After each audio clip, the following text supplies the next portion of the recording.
Vote দিছিলে আৰু বিপিএমৰ MCLA জিকি গ'লে আমাৰ অঞ্চল উন্নয়ন হ'ব বুলি আপোনালোকে ভোট দিছিল বা তোমাৰ ৰাইজে ভোট দিছিলে। কিন্তু কি দেখা গ'ল 2020 চনত বিপিএফ ক্ষমতাত নাহিল। এইবাৰো বিপিএফ ক্ষমতাত নাহে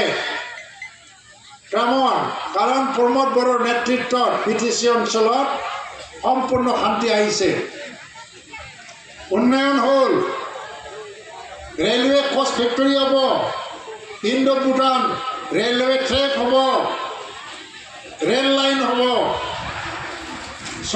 স্কুল ৰিপেয়াৰিং হ'ল, হাজাৰ কিলোমিটাৰ ৰাস্তা বনোৱা হ'ল,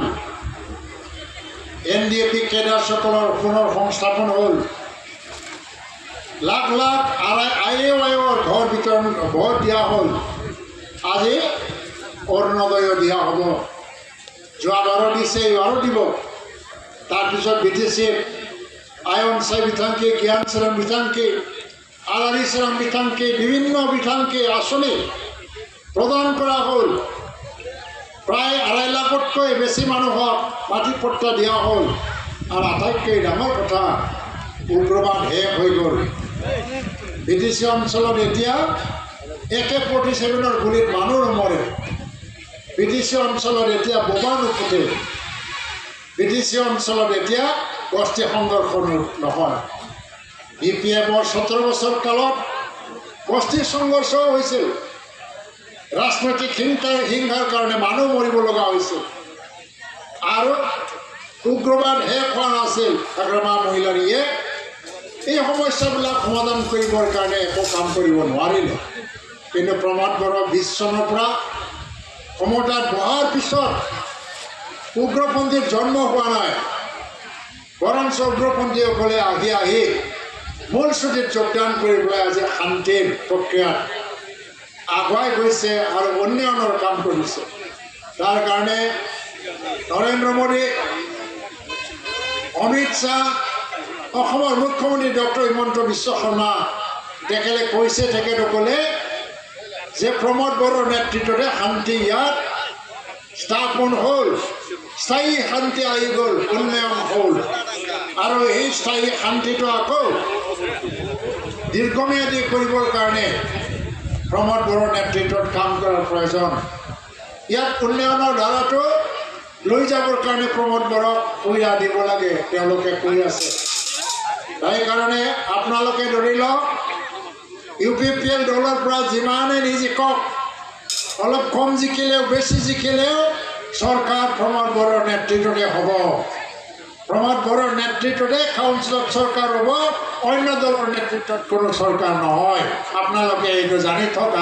মই আজি অসম চৰকাৰৰ কেবিনেট মন্ত্ৰী হিচাপে আৰু UPPLৰ প্ৰতিষ্ঠাপক সভাপতি হিচাপে আপোনালোকক এই কথা জনাই কৈছোঁ যে আগন্তুক 2025 চনৰ নিৰ্বাচনৰ পিছতো UPPLৰে প্ৰমোদ বড়োৰ নেতৃত্বত আকৌ এবাৰ নতুন চৰকাৰ হ'বলৈ গৈ আছে। আৰু দতমাৰ অন্য দল নিজিকে। দতমা হ'ল বডোপা উপেন্দ্ৰনাথ ব্ৰহ্মৰ জন্মস্থান।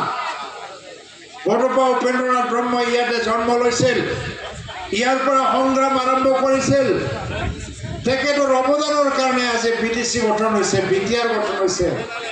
আজি শান্তি আহিল, আমি কাম কৰিবলৈ সুযোগ পাইছোঁ।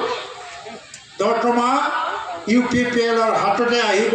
ভুলক্ৰমে যোৱা 2020 চনত BPF তাত গৈছিল যদিও মানুহে গম পাইছে যে BPFক ভোট দিয়াৰ কাৰণে দতমা চেৰপাংগুৰি অঞ্চলত যিমান ৰাস্তা হ'ব লাগিছিল নহ'ল, যিমান চাকৰি পাব লাগিছিল নাপালে, যিমান PMAYৰ ভোট পাব লাগিছিল নাপালে, অৰুণোদয় যিমান আহিব লাগে নাহিল।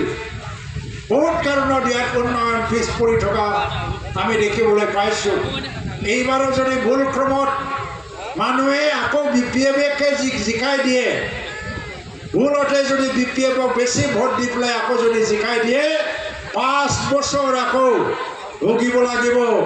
আমাৰ অঞ্চল উন্নয়নৰ পৰা পিছ পৰি থাকিব 5 বছৰ। আমি নিজৰ সমষ্টিৰ প্ৰতি অন্যায় কৰা হ'ব। সেই অন্যায় আমি কৰিব নোৱাৰোঁ, ন্যায় দিব লাগিব, অঞ্চল উন্নয়নৰ পথত আনিব লাগিব। শান্তি স্থায়ী কৰিব লাগে আৰু বিটিআৰৰ অন্য কাউন্সিলৰ সমষ্টিৰ লগতে অসমৰ বিভিন্ন ঠাইৰ তুলনাত দতমা অতি উন্নয়নশীল বা উন্নত সমষ্টি হ'ব লাগে। তাৰ কাৰণে আমি কাম কৰিব লাগে আৰু এইটো কৰিব লাগিলে ইয়াৰ পৰা MCLA জিকিব লাগে। কাৰণ দতমাত কিবা কাৰণত UPF জিকি গ'ল 2020 চনত, তথাপিও UPPLৰ চৰকাৰ হ'ল। এইবাৰো যদি কিবা কাৰণত UPPL জিকিব নোৱাৰে, তথাপিও UPPLৰ চৰকাৰ হ'ব, ইয়াত বিৰোধী দলৰ MCLA হ'ব, তেতিয়া এই অঞ্চলত কোনো উন্নতি হ'ব নোৱাৰে। আমি থাকিলে উন্নতি কৰিব নোৱাৰিব। এতিয়া এই অঞ্চলৰ উন্নয়ন কৰাৰ দায়িত্ব আপোনালোকৰ। ইয়াত বসবাস কৰা জনগণৰ ৰাইজৰ লগত এই দায়িত্বটো আছে।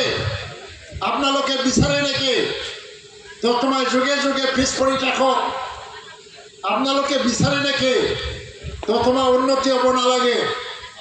আপোনালোকে বিচাৰে নে নাই দতমাৰ পৰাও চৰকাৰৰ অংশীদাৰ হৈ পেলাই EM হ'ব লাগে, মন্ত্ৰী হ'ব লাগে? সেইটো বিচাৰে নে নাই? আপোনালোকে বিচাৰে নে নাই? বিচাৰে? আমিও বিচাৰোঁ। চবে হাত দাঙি পেলাই কওক দতমাৰ পৰাও EM MCLA জিকি পেলাই আমি চৰকাৰৰ অংশীদাৰ হৈ অঞ্চলৰ উন্নয়ন আনিব লাগে।